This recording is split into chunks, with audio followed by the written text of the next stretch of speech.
Welcome back to Bradley's Garage. Today we're working on our little $800 Lexus. This is a 2005 ES330. I don't know if you guys checked this out before, but we picked this bad boy up for like 800 bucks, put a couple $100 into it. It's been running great for a long time. Now it's time to do the front brakes because they're worn out.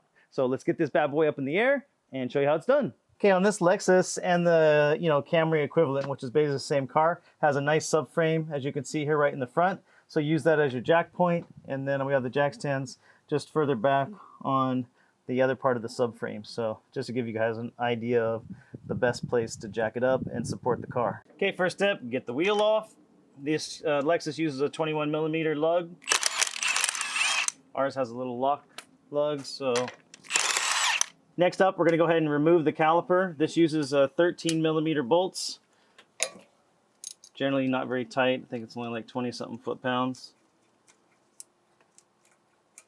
Remove that top one, and then you got a bottom one here. Okay, and then all I do is I just give a little shake, and then the caliper should come off, get you enough clearance. And bring that caliper up here. And if you guys have checked out our videos in the past on when we do the brakes, I just use like an old hanger. This is out of a garment bag. You can go ahead and just clip this on the spring up here, and then you can simply hook the caliper on there, and then that way it's not dangling and messing up your brake line or pinching anything. So we can go ahead and remove these pads now. They simply just push out of the little metal sliders. It's that easy. And then these just pop off as well. These are going to come in new ones with your brake pads, so you don't need to keep them.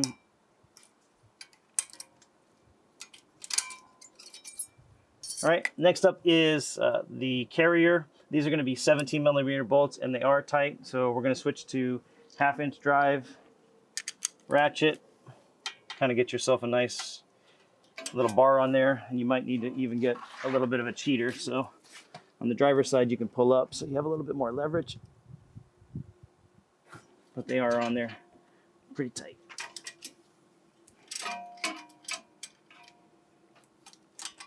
One up here on the top.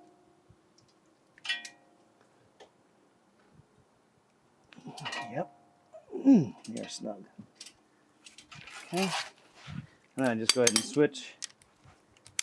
Milwaukee makes it easy, spin them off.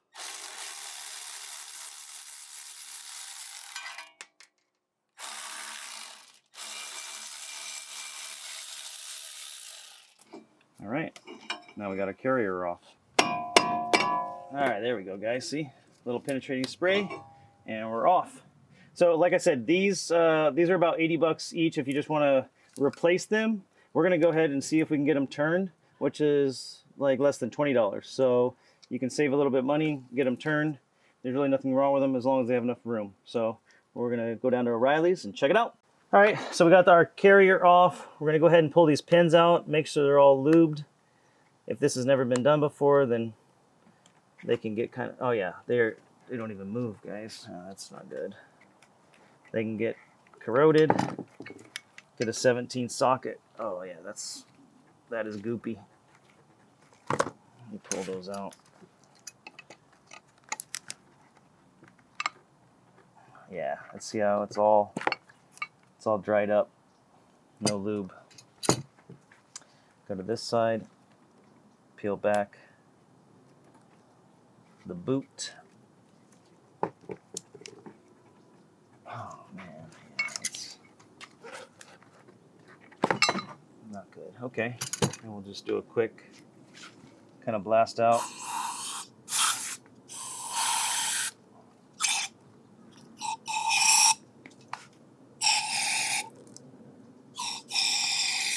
I mean, you can remove these. These are metal, so you can replace these boots if they're bad, but we're just gonna do a little cleanup, get some fresh lube in there.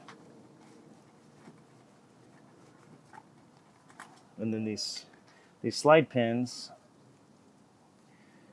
clean off the excess dried up goop.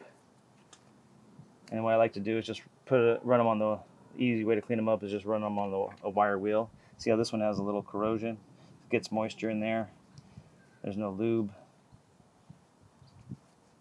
So we'll just run them on the wire wheel, get them all shiny again, re-lube them, and then we'll be ready for reassembly.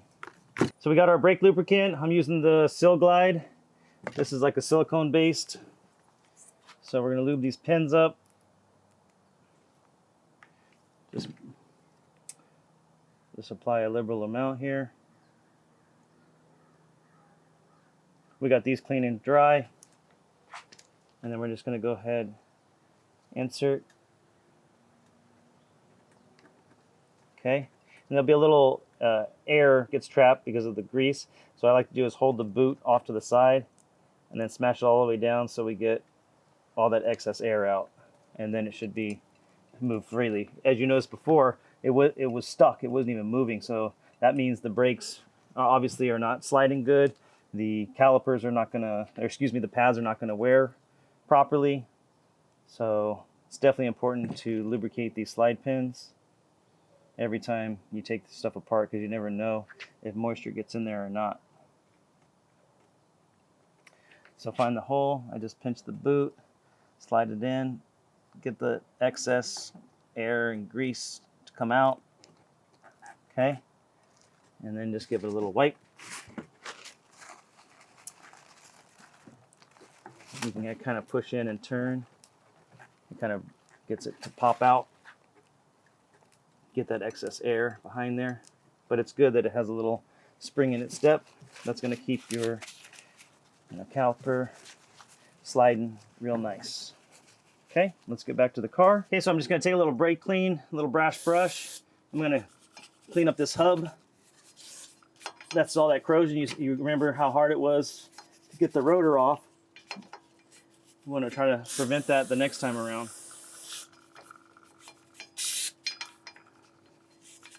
So we'll just go ahead and give everything a little spray down, clean up our area. We grab our caliper.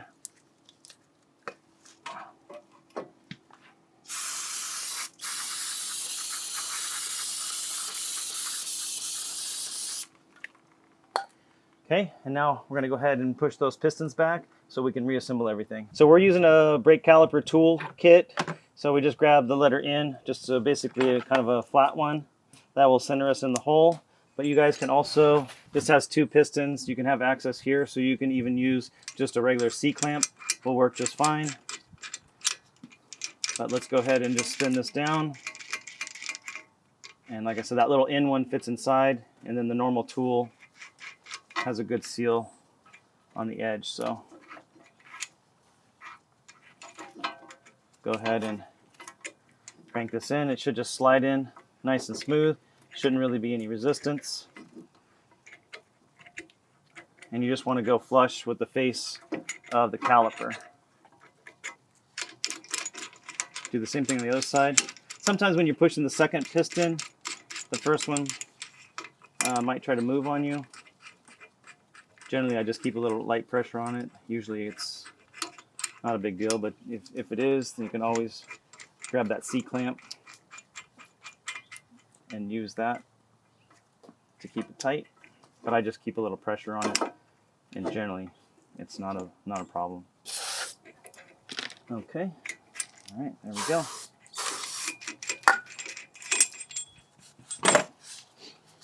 All right, so we can go ahead and hang our caliper back up out of the way, and let's grab our rotors. So before I put the rotor back on, I'm just going to apply a little anti-seize on this hub face. That way, the next time we take this off and have to do the brakes, the rotor's not going to stick. So we got our freshly turned rotors. I marked it with an L just to keep the rotors on the same side. Not that critical, but you can go ahead and put it back on. And if it stays there, you know, that's good. Otherwise, you can always just throw a lug nut, spin a lug nut down, and it will also keep the disc there. Okay, so we got our carrier, and get it back into position here. Slide it over your rotor, and then just get them started. You have to just wiggle it. There we go. Find the hole. Just get it hand tight. Once you get the first one in, then the second one is easy. All you have to do is pull it forward and back until you get it started. Same thing. Tighten that by hand. Okay, now let's grab the torque wrench. Okay, we got our torque wrench set to 80 foot-pounds.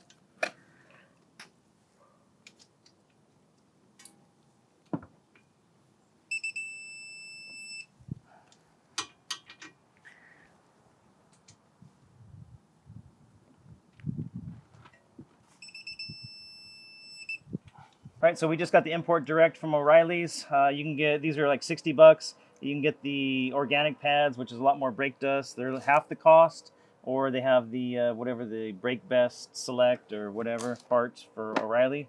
But we like these. All the pads are the same. Inboard, outboard, doesn't matter.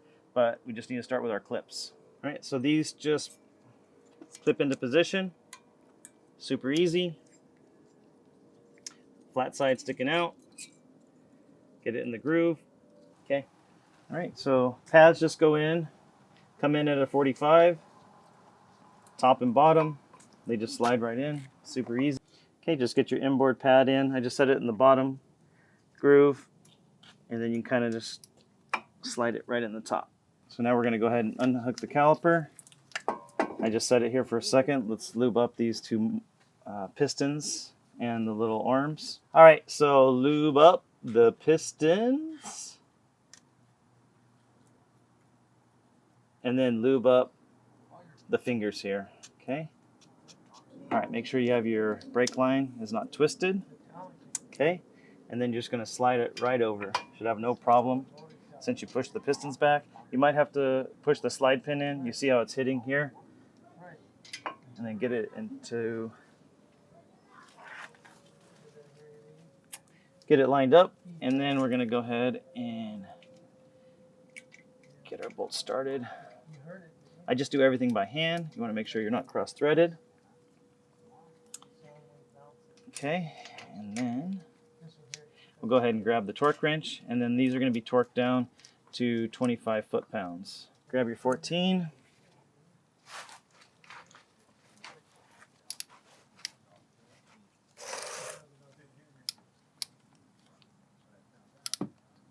We're getting lucky. Perfect. We didn't get any movement.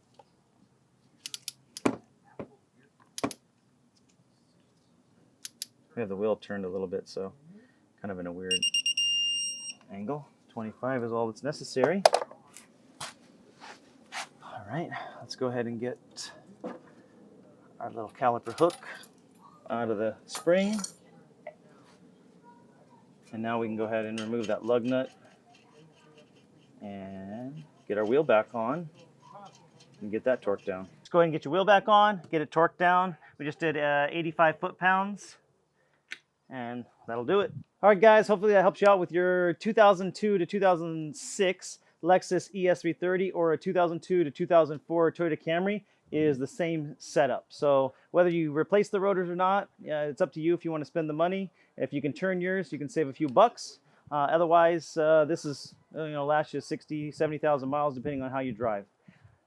Be sure to check out our other videos on the channel. Catch you guys on the next one.